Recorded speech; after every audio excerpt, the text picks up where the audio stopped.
Bueno, seguimos, ¿no? Que hablábamos de la relativa estabilidad, ¿no? Que van a presentar por estudios que se hicieron, llamamos estudios cooperativos longitudinales de más de 10 años, ¿no? Que se fueron haciendo para determinar que los déficits, la gravedad, es decir, se dice lo siguiente, el pronóstico más importante de los trastornos de personalidad es la gravedad.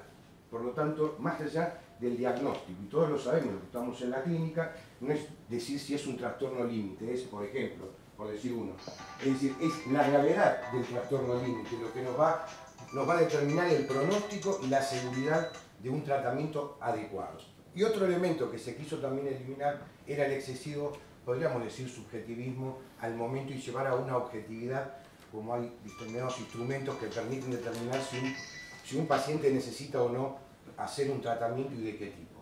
Entonces, se buscaba todo ese tipo de características. Por lo tanto, cuando hablamos de ese funcionamiento de personalidad, vamos a atender a dos características, a dos objetivos. Primero, el sí mismo del paciente en función de, podríamos decir, representaciones adecuadas de sí mismo y de los demás, un sentimiento de autonomía, es decir, a corto plazo, poder fijar, planificar a corto plazo, el manejo también de la regulación emocional, y por otro lado, las relaciones interpersonales que también se daban en distintos, como dice aquí, en distintos campos de acción y de vida de los sujetos, ¿no?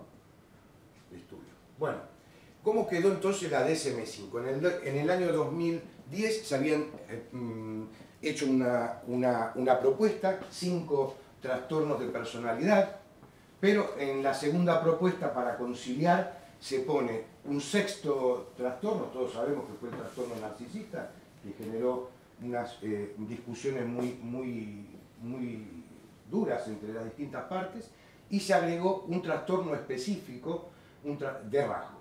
Es decir, que lo que quede fuera podemos diagnosticarlo tendiendo a una posición más ideográfica a través de las dimensiones y decir, bueno, este paciente tiene este rasgo y además está contenido por estas determinadas facetas que van a determinar quién es él. Y hemos hablado de este funcionamiento de la personalidad, hablamos también de la gravedad, que iba a estar determinado por 5 niveles de gravedad, que iba a ir de 0 a 4, y la manera de diagnosticar los tipos es bastante sencilla, porque es un formato relato, es un formato relato que se adecua a un paciente tipo, prototipo, y ya van viendo de dónde pueden venir estas ideas de prototipo, que incluso, para decir, no es tampoco tan problemático porque surgía del propio DSM-4, o sea que siempre intentando el grupo de tareas conciliar con las críticas, o sea que lo que vamos a leer, o lo que hemos leído desde el año 2010, en estas propuestas, lo que tenía que ver era lo mismo que se venía aplicando, solo que en formato relato. Y uno decía cuánto se parecía o no, podríamos decir cuánto describía a nuestro paciente, y lo ajustaba a niveles de gravedad. Por último, teníamos los campos de rasgos, que en su momento eran 6 y después se bajaron a 5.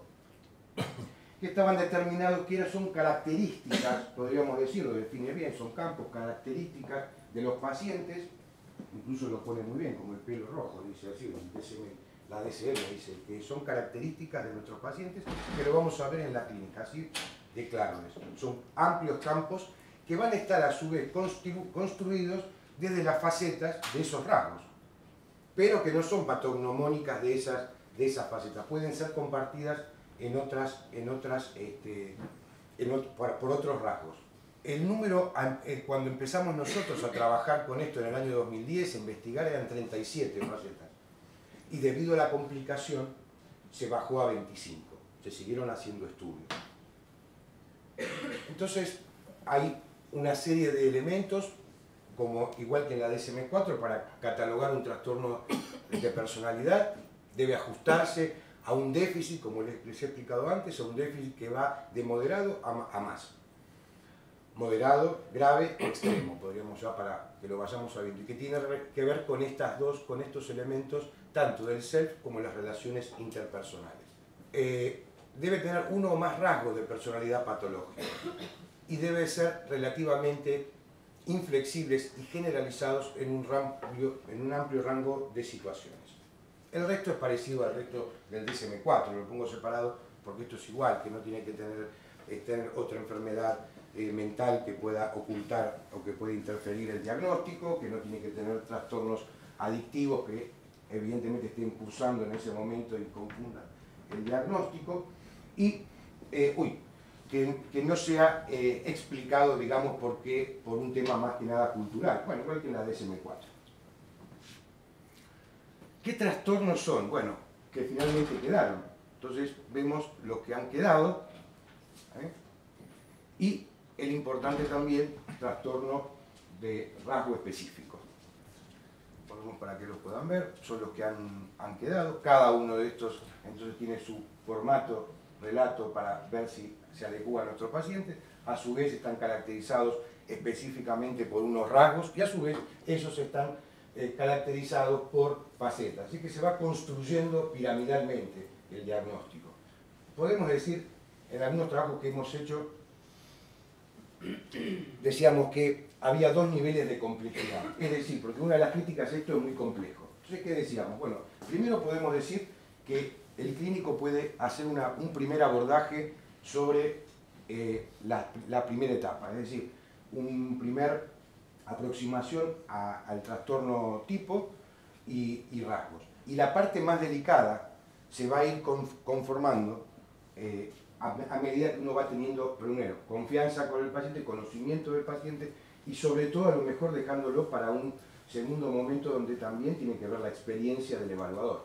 Porque esta última parte, la parte de las facetas, también tiene que ver con el evaluador. Estos son los que han quedado, estos modelos, es un modelo que no sale de la nada, ni se le ocurre a la gente de la DSM, sino que sale tal vez del modelo más importante actual que trabaja con rasgos. Sabemos que hay rasgos que los trajo Einseg, después Cattell, 101.3 grandes, 126, después hubieron otros que fueron los 5 grandes. Bueno, este sale de ahí, hay unas pequeñas modificaciones, pero básicamente tal vez de los estudios de rasgos más importantes y que más se aplican hoy en la investigación. Y bueno, las facetas que hemos hablado, que son 25, 25, ¿no? Que no las voy a pasar ahora, si quieren se las paso por email, pero son 25 facetas que, bueno, van a estar relacionadas con los rasgos, ¿no? Bueno, vemos algunas características de la faceta, que es lo que va a dar la aproximación ideográfica de describir minuciosamente a ese paciente. Describir además las características de gravedad en esta forma dimensional, poder hacer investigaciones, y esto lo digo en el terreno de haber hecho algo de esto, hacer pronósticos, por ejemplo, de abandonos de tratamiento, de retenciones, de modificación de programas a lo largo de años que hemos venido trabajando con esto, comparando esto con la DSM-4, por otro lado también viendo entre distintos pacientes y entendiendo a veces que, como decía el doctor Mon, pensamos en categorías, pero como también dice Sado, y estos estudios que mencioné anteriormente, la gravedad del trastorno y cómo está constituido esa personalidad y esos trastornos van a determinar qué hacemos con ellos. A veces una unidad de trastorno de personalidad es como un saco roto y a veces hay que buscar alternativas, programas como los que vamos nosotros encarando, que son específicos por estos espectros que decía el doctor Eguiluz hace un rato. Bueno, un ejemplo, por ejemplo, podemos decir esto ya para cerrar. En esta presentación, que es muy simple, pero que la crueldad como rasgo, como faceta, que es una faceta de un rasgo antisocial, sería, define un diagnóstico, no puede ser todo o nada, este es o no es. Es una faceta que es importante que la tengamos y que va a definir un diagnóstico, totalmente distinto en un caso y en otro. Vemos también, ya para cerrar, vemos como de alguna manera estos trastornos tienen que estar también, como dije anteriormente, diferenciados y con un diagnóstico diferencial si tiene que ver, por ejemplo, con un momento vital de la vida.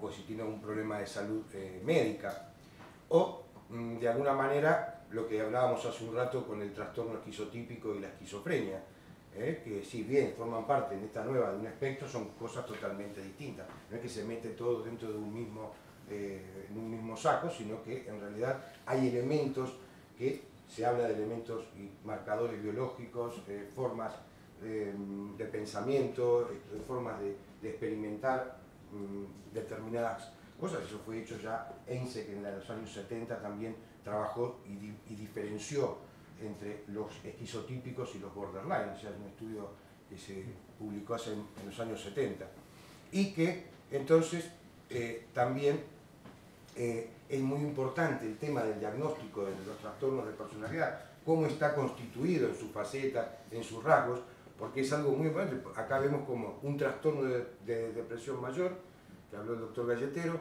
va a tener un tinte particular de acuerdo al trastorno. No son comportamientos estancos, sino que todo forma de una complejidad que es el ser humano.